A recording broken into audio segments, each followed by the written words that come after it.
सबसे विराट जनतंत्र जगत का आप पहुंचा। जी हाँ, नमस्कार। न्यूज़लेटर के साथ हाजिर हूँ मैं, राकेश रंजन। बात राजनीति की, लेकिन झारखंड से। झारखंड ने आज पूरे देश को आईना दिखाया है, खासतौर से राजनीति की, राजनेताओं की। चाहे वो क्षेत्रीय छत्रप हों या विश्व गुरु का दंभ भरने वाले हमारे देश के प्रधानमंत्री। वो भारत को तीसरी अर्थव्यवस्था बनाएंगे तब बनाएंगे। लेकिन आज जो झारखंड ने संदेश दिया है, संदेश राजनीति की बिरादरी से ही है, लेकिन संदेश देने वाला चूंकि राजनीति की नई पौध है। अब जो संदेश दिया है उसका लबोलुआब यही है कि अब राजनीति की बाजीगरी जनता को तैयार नहीं है। जनता ऐसे नुमाइंदे को चुन रही है जो राजनेताओं के छल कपट से, मायावी आवरण से, छल कपट वाले चोले से बिल्कुल दूर है। आज जो बातें झारखंड विधानसभा की है, चूंकि यह संक्षिप्त सत्र था, अनुपूरक बजट पेश हुआ, राज्यपाल के अभिभाषण पर भी बातें रखी सदस्यों ने। झारखंड में विधानसभा चुनाव के बाद और नई सरकार के गठन के बाद यह पहला सत्र था। चुनाव के जो परिणाम आए, उस परिणाम में जाहिर है कि हेमंत सोरेन दोबारा सत्ता में लौटे। यह 24 साल के झारखंड का इतिहास है, इतिहास का नया पन्ना कह लीजिए इसे। पहली बार हेमंत सोरेन 2/3 से अधिक बहुमत से सत्ता में लौटे, यह भी इतिहास का नया पन्ना ही है। रविन्द्रनाथ महतो दोबारा विधानसभा अध्यक्ष की कुर्सी पर बैठे, यह भी इतिहास है। भाजपा को उम्मीद थी कि सत्ता में वापसी होगी, क्योंकि आमतौर पर यही होता रहा है झारखंड में कि एक के बाद एक की बारी आती है। जो सत्ता में बैठा है वह विपक्ष में आ जाता है, विपक्ष में बैठा सत्ता में चला जाता है, लेकिन इस बार ऐसा नहीं हुआ। भाजपा सत्ता से दूर रही तो रही, उसके सहयोगी आंसू की भी मिट्टी पलीद हो गई, उसके मुखिया खुद चुनाव हार गए। लेकिन जो झारखंड में नई ताकत का उभार हुआ जयराम महतो के रूप में, जयराम महतो भले एक सीट पर सफल रहे, लेकिन उनके उम्मीदवारों के कारण जो तमाम ये धुरंधर राजनेताओं का और तथाकथित दुनिया की सबसे बड़ी पार्टी का जो हश्र हुआ वह छिपा नहीं है। कई तरह से विश्लेषण हुए, कई बातें कही जाती रही कि इस वजह से भाजपा हार गई, आसू हार गई, इस वजह से जेएमएम कांग्रेस माले मिलकर, राजद मिलकर सत्ता में आ गई। लेकिन अब आज जो बातें समझ में आई है वह यही है कि जो आज दुर्गति हुई है भाजपा की, एनडीए गठबंधन की, और इंडिया गठबंधन झामुमो की सदारत वाला जो गठबंधन है, इंडिया गठबंधन, उसको अगर अपार बहुमत मिला है और इन दोनों के बीच अगर जयराम को लाकर झारखंड की जनता ने सामने खड़ा किया है, तो संदेश बहुत साफ है कि जनता अब मुख्य धारा की पार्टियों से, ये तथाकथित झारखंड हितैषी नेताओं से, बड़े बड़े चेहरों से उब चुकी है। झारखंड की जनता उब गए हैं और यह जो फैसला है वह यह है कि अब कोई बहाना नहीं चलेगा। भाजपा को सत्ता से बहुत दूर रखा, उसके सहयोगियों को सत्ता से बहुत दूर रखा, तो जेएमएम और उसके सहयोगियों को इतनी सीटें दे दी कि अब कहीं कोई बहाना की गुंजाइश नहीं है। सत्ता पक्ष जो है यह नहीं कह पाएगा कि विपक्ष के कारण इस काम में बाधा आई, उस काम में बाधा आई। और जो जल जंगल जमीन की बातें हैं, झारखंडी अस्मिता की बातें हैं, आदिवासियों के सभ्यता संस्कृति की के संरक्षण की बातें हैं, तो अब कोई बहानेबाजी नहीं चलेगी और फिर कान उमेट कर वही भाजपा के साथ बिठा दिया जाएगा और फिर मौका किसको मिले।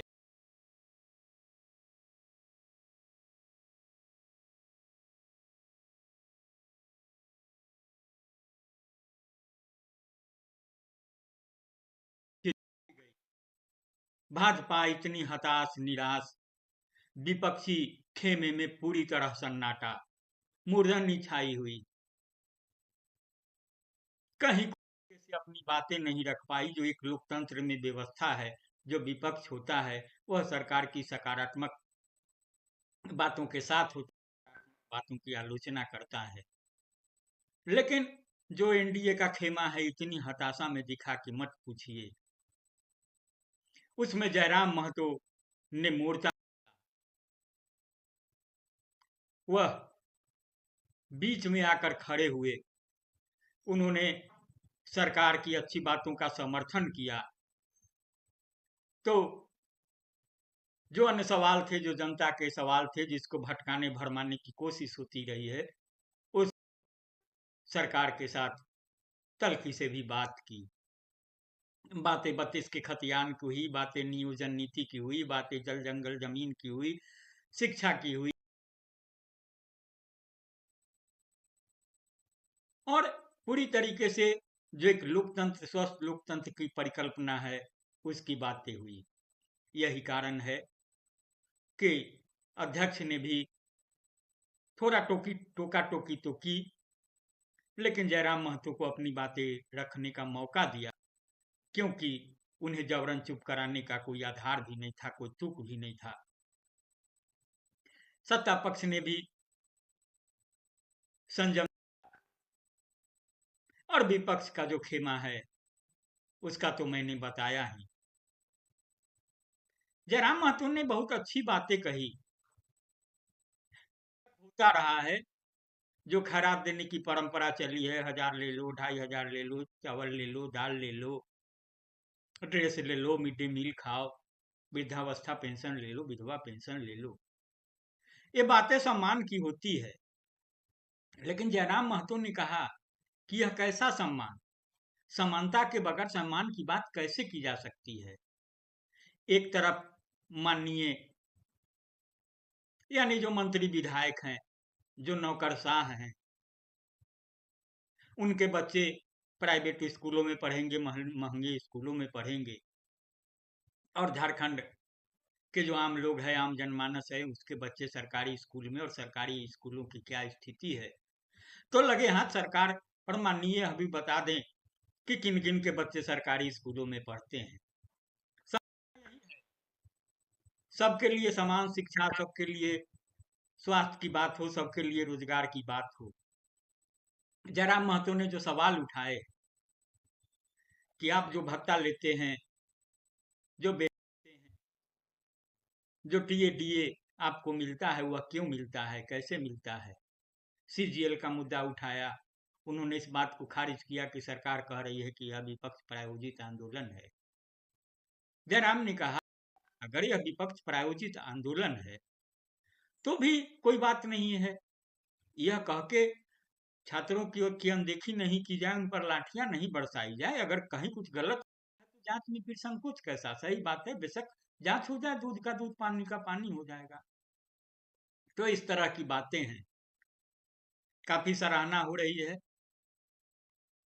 किसी पार्टी से जुड़े जो भी लोग हों, जिनकी दलीय प्रतिबद्धता हो, वो भी सराहना कर रहे हैं, भले कूले न सही मन ही मन कर रहे हैं, आपस में चर्चा में कर रहे हैं। और मेरे जैसे पत्रकार, तटस्थ लोग भी स्वाभाविक रूप से, मैं तो शुरू से कहता आ रहा हूं कि जयराम एक नई उम्मीद है। जयराम के पास खोने के लिए नहीं है कुछ भी। जयराम ने अभी जो पाया है, उसके बाद भी पाने के लिए पूरा झारखंड, पूरा आकाश, पूरा राजनीतिक आकाश है, पूरा देश है। सियासत में ऊंचे पद हैं, तमाम चीजें हैं। खोने के लिए कुछ भी नहीं है। खोना वह उन्हें है जो आज तक राजनीति की तिजारत करते रहे हैं। राजनीति उनके लिए जियारत नहीं, तिजारत है, बिल्कुल कारोबार है। वह जनता को भरमाते रहे हैं असल मुद्दों से, चाहे वह इंडिया। तो इस सत्र के दौरान जो जयराम का चेहरा दिखा, जयराम का जो अंदाज दिखा, उसने झारखंडियों में बड़ी उम्मीद जगाई। उन झारखंड जो 24 साल से निरंतर निराशा के दलदल में समाये जा रहे थे, समाये हुए थे। उन्हें लगा कि नहीं, अब भी कुछ खत्म नहीं हुआ है। अगर यह लोकतंत्र है और इस तंत्र का मालिक हम हैं यानी लोक है, तो हम ही इसको सुधार सकते हैं। और मैंने जयराम के माध्यम से यह संदेश विधानसभा तक पहुंचा दिया है, सरकार तक पहुंचा दिया है। सभी आम खास कह रहे हैं कि सदन में जो जयराम महतो ने मांगे रखी, बिल्कुल सार्थक मांग है, जायज मांग है। शायद सभी इस बात को समझ पाते, सभी मतलब जो सदन में बैठे हुए माननीय थे, वो चाहे पक्ष के हो या विपक्ष के हो।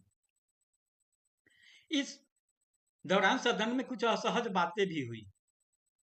तो यह कोई ऐसा कुछ नहीं है कि बड़ी अनहोनी हो गई जो हेमलाल मुर्मू ने बाबूलाल मरांडी और चंपई सोरेन के लिए जो कहा।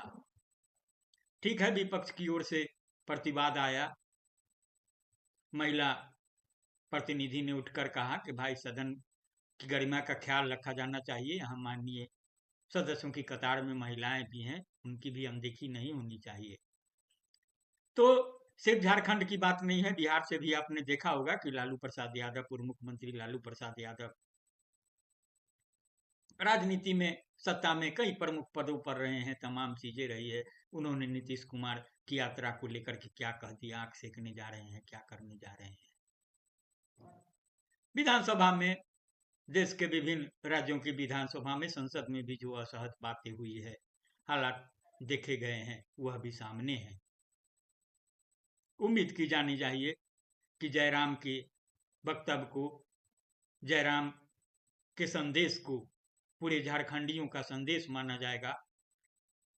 यह माना जाएगा कि अब सिर्फ झारखंड ही नहीं, देश का जनमानस भी ये जो राजनीतिक कलाबाजियां हैं, चालाकियां हैं, उसको बखूबी समझने लगी है और फिर रास्ता निकाल भी रही है बहुत तरीके से।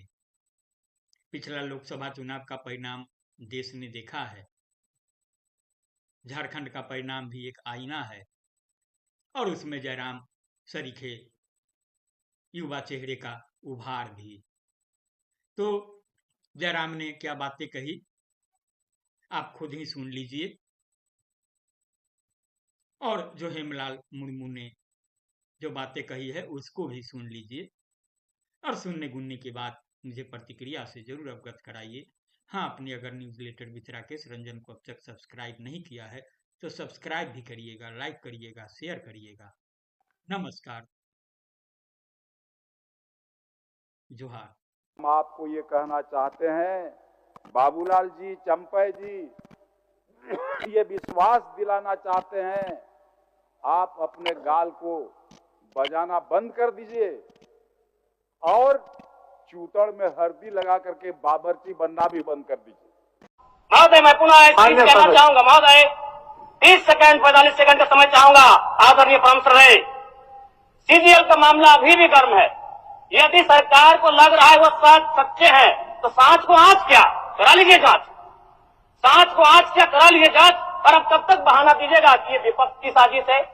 विपक्ष के सारे पे छात्र सड़कों पे नहीं है, सपने टूट रहे हैं, सपने नेशनल नाबूद हो रहे हैं, इसीलिए छात्र सड़कों पर है। और याद रखिएगा, उनके सपनों के बीच कोई आएगा, पहाड़ आए, दरिया आए या चट्टान आए, छात्र टकराएंगे। महोदय, मैं फिर कहूंगा, यदि आप सच है तो सच को आंच क्या कराइए जांच, सीजीएल की जांच हो। मैं पुनः कहूंगा, खतियान आधारित स्थानीय नीति, विस्थापन नीति पुनः समीक्षा करते हुए लागू कैसे हो, उस दिशा में बढ़ना चाहिए। महोदय, यदि वास्तव में मैया सम्मान की राशि 2,500 रुपए सम्मान है, तो मैं चाहूंगा हम लोग एक सार्थक दिशा में बढ़िया महोदय। आज जितने भी माननीय हैं उनको बस की सुविधा दी जाए, जितने भी माननीय हैं अपने घर से ट्रेन की सुविधा से सदन आए, जितने भी माननीय हैं वो अपना टीए भत्ता का त्याग करे, जितने भी माननीय हैं यह जांच हो कि उनके बच्चे सरकारी स्कूलों में पढ़ते हैं या गैर सरकारी स्कूलों में पढ़ते हैं, निजी स्कूलों में पढ़ते हैं, इस विषय का भी जांच हो। अगर उसमें कसौटी में उतरते हैं हम कहेंगे ये मैया सम्मान योजना है, और नहीं तो इसे केवल और केवल जिस सपने के साथ ये राज्य अलग हुआ था वो सपना कहीं ना कहीं अधूरा होगा महोदय। 2,500 रुपया सम्मान की कसौटी नहीं होगा। सम्मान तभी होता है जब समानता से आता है, समानता है तभी सम्मान है। अगर समानता नहीं है महोदय तो किस सम्मान की आप बात करते हैं? अध्यक्ष महोदय,